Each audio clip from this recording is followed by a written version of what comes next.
Hello, my name is Julia Vicaretti, and today I'm going to be talking about sleep and particularly its effects on college students. So, if you were to ask me kind of at any point during my day what I would rather be doing, most of the time I'm going to say that I'd rather be sleeping. It's something that I say that I value a lot, but somehow I never seem to get enough sleep, and I'm sure a lot of you feel the same way. Sleep is imperative for all ages, but most importantly for college students. But society often views sleep as being unimportant. But lack of sleep, and especially the physical and psychological risks, can be a major issue for college students today. But before we get into all that, we should define what healthy sleep is. So, the University of Macau in China, their psychology department, defines healthy sleep as a regular wake sleep pattern with sufficient length. And so, that being said, healthy sleep has multiple different advantages. It can improve the immune system, improve longevity, can benefit cognitive functioning. Healthy amount of sleep is also really important to recover from both physical and mental exertion, which is very important for many college students. So on average, college students only receive about 7 hours of sleep each night, which is less than the recommended 8 hours that we should be getting. But maintaining these expectations of getting these 8 full hours of sleep can be very difficult for a lot of college students. We have a lot of pressure on us, becoming adults, making big life decisions. We have a lot of stress of school, and a lot of different social pressures are at play as well. But this lack of sleep can affect a college student both physically and mentally.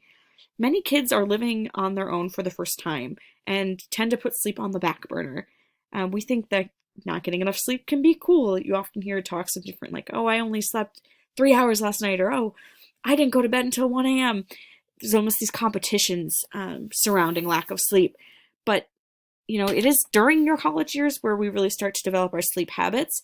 And that being said, developing negative sleep habits and even insomnia. And college students with poor sleep habits are actually at a greater risk of depression, suicidal thoughts, and even physical aggression. But rather than fixing these sleep issues, many students turn to caffeine, energy drinks, and in extreme cases, even drugs and alcohol. Um, Both the University of North Texas and Drexel University published studies on sleep that found that students who don't receive enough sleep will often use alcohol and medication as sleep aids, will use stimulants during the day to become more alert, and can even be involved in motor vehicle accidents due to a lack of sleep. Personally, in high school, I had a very close friend of mine who was involved in a motor vehicle accident due to lack of sleep. She was on her way to school one morning and was involved in a head on collision because the woman driving the other car had finished a night shift at the job she was working, fell asleep at the wheel, had a really long day. Fortunately, both were fine, only had some minor injuries, but this incident really goes to show how important sleep is to our body's functioning. And so sleep doesn't only affect your body and cognitive functioning, but it can really affect the individuals around you and even put other people in danger. But, how do we fix this issue of lack of sleep? I know personally, I will always tell myself, oh, like tonight will be the night I go to bed early, or, I'll wake up in the morning and study instead of, whatever. But something always kind of comes up, and it seems like I'm never, not going to bed as early as I should be, or sleeping in late, or waking up way too early, and I'm just not getting enough sleep, or not sleeping at the right hours.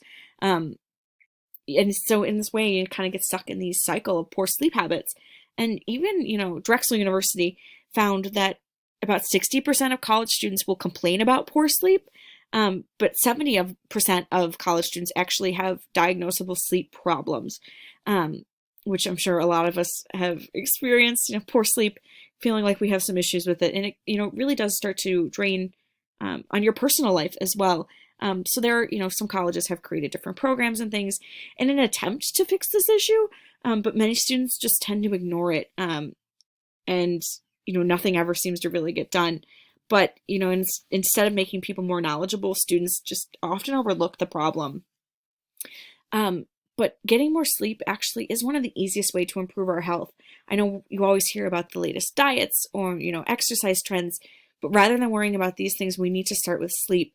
And so increasing both the amount of sleep and quality of sleep can diminish things like high blood pressure, reverse the effects of weight gain, improve brain function, And the benefits of sleep really are endless. It helps you both physically and mentally. I know many students after a long exam or a long practice, we really need to allow ourselves to rest and get the sleep that we really need to allow our brains and bodies to recharge. Um, Amount of sleep received is so important. And in some of the worst case scenarios, things like motor vehicle accidents can happen if we're not getting enough sleep. Thank you.